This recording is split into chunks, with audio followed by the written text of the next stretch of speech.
আসসালামু আলাইকুম এভরিওয়ান, আপনারা সকলে কেমন আছেন? আশা করি সবাই অনেক ভালো আছেন। আলহামদুলিল্লাহ আমি অনেক ভালো আছি। আজকে আমি আপনাদের কাছে ভিন্ন ধরনের একদম ঘরে থাকা সিম্পল মশলা দিয়ে অনেক অসাধারণ মাটন বিরিয়ানি রান্না করব। এটাই আমি আপনাদের সঙ্গে শেয়ার করব। এখানে কোনো বিরিয়ানির মশলা না, কোনো কেওড়া জল, গোলাপ জল না, শুধু ঘরে থাকা সামান্য কিছু উপকরণ দিয়ে আমি ঝটপটেই মাটন বিরিয়ানিটা রান্না করেছি। এটাই আমি আপনাদের কাছে শেয়ার করব। কিন্তু অসাধারণ স্বাদে। এভাবে আপনারা একবার হলেও ট্রাই করবেন, দেখবেন হুটহাট যখন ঘরে মন খাইতে চায়, অনেক কিছু মশলার কারণে আমরা খাই না, কিন্তু এভাবে একবার হলেও ট্রাই করে দেখবেন, অনেক মজা লাগে। প্রথমে আমি এখানে কিছু গরুর সলিড মাংস নিয়েছি, চর্বিযুক্ত, হাড় বাদে। এই মাংসগুলোর সঙ্গে দিয়ে দিলাম পেঁয়াজ কুচি। এখন দিয়ে দেব রসুন কুচি করে দিয়ে দিয়েছি। আমি বলতেছি একদম ঝটপট এই মাটন বিরিয়ানিটা করেছি, বাটাবাটি করতে গেছি না, ঘরে রসুন বাটা ছিল না দেখে আমি রসুন কুচি করে দিয়ে দিয়েছি। দিলাম আদা বাটা আর গোটা মশলা, দারচিনি, সাদা এলাচ, কালো এলাচ, তেজপাতা ও কাঁচামরিচ। অনেক মজার হয়েছিল। এভাবে আপনারা একবার হলেও ট্রাই করে দেখবেন, ঝটপট একদম সিম্পলভাবে এই বিরিয়ানিটা কিন্তু অসাধারণ স্বাদ, অনেক মজা হয়েছিল।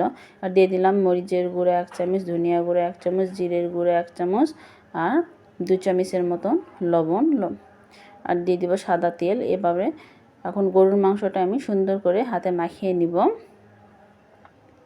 মশলার সঙ্গে সুন্দর করে মাখিয়ে নিচ্ছি। একদম ঝটপট রান্না, কিন্তু এত অসাধারণ হবে আপনারা ভাবতেও পারবেন না। আপনারা একবার হলেও ট্রাই করে দেখবেন। অনেকে দেখবেন অনেক কিছু ঘরেতে না থাকলে ঝটপট মন খাইতে চাইলে বা ঘর চট করে যদি মেহমান এসে যায়, আপনারা ঝটপট এরকম রান্না করে নিতে পারবেন। এবার আমি এটা চুলায় বসিয়ে দিব, সামান্য একটু পানি দিয়ে দিলাম।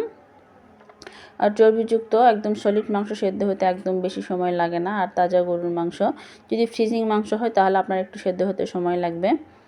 এখানে আমি পোলাওয়ের চাল নিয়ে নিয়েছি 2 পটের একটু বেশি, 2.5 পটের মতন। এটা দিয়ে আমি এখানে আধা কেজি গরুর মাংস নিয়ে নিয়েছি।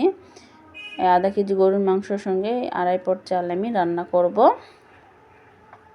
এই যে দেখুন মাংসের পানিটা কষায় একদম কষা কষা হয়ে গেছে, তেল প্রায় উঠে আসছে। আর আমি মাংসের পিসগুলো একটু ছোট ছোট করে নিয়েছি। বিরিয়ানির সাথে পিসগুলো ছোট ছোট করলেই ভালো হয় আর তাড়াতাড়িও সেদ্ধ হয়ে যায়। আমি বলেছি আপনাদের একদম ঝটপট মাটন বিরিয়ানি রান্নার রেসিপিটা দেখাচ্ছি, খুব সিম্পলভাবে খুব দ্রুত এভাবে হয়ে যায়। আর এখানে পোলাওর চালগুলো আমি ধুয়ে রাখছিলাম, ঝরঝরা হয়ে গেছে। এখানে মাংসগুলো সেদ্ধ হয়ে গেছে। মাংসের মধ্যে আমি পোলাওর চালগুলো দিয়ে একটু ভেজে নিব। আমার রান্নাটি যদি আপনাদের কাছে ভালো লেগে থাকে তাহলে প্লিজ একটা লাইক কমেন্ট করবেন। আপনাদের একটা লাইক আমার কাছে অনেক মূল্যবান। আর ইউটিউব চ্যানেল থেকে দেখলে একটা সাবস্ক্রাইব করে দিবেন, আর ফেসবুক থেকে দেখলে একটা ফলো দিয়ে দিবেন। আর যারা সাবস্ক্রাইব ও ফলো দুটোই দিয়েছেন তাদেরকে অসংখ্য ধন্যবাদ। ইউটিউব চ্যানেলে সাবস্ক্রাইব করে পাশে থাকা বেল আইকনটা একটু ক্লিক করে দিবেন প্লিজ, বন্ধু হয়ে পাশে থাকবেন। এই যে দেখুন আমি কষানো মাংসের মধ্যে চালগুলো সুন্দর করে একদম ঝরঝরে করে ভেজে নিয়েছি। আর এখানে আমি ফুটন্ত গরম পানিগুলো আমি চালের মধ্যে দিয়ে দিব। এভাবে ফুটন্ত গরম পানি দিলে একদম ঝটপট পাক উঠে যায় আর একদম ঝরঝরে বিরিয়ানিটা হয়ে যাবে। আমি এবার ঢাকে দিলাম। দেখুন টকবগিয়ে ফুটে আসলে হিটটা কমিয়ে দিয়ে একদম দমে ঢেকে দিব। আর আমার ভিডিওটা আপনারা কে কোন জেলা থেকে দেখতেছেন সেটা প্লিজ কমেন্টে বলে যাবেন। আর আমার রান্নাটি আপনাদের কাছে কেমন লাগলো সেটাও বলে যাবেন। এই যে দেখুন একদম টকবগিয়ে বলক উঠে গেছে। পানিটা যখন নিচে বসা বসা হবে এই পর্যায়ে দমে একদম কম হিটে ঢাকনা দিয়ে ঢেকে দেব।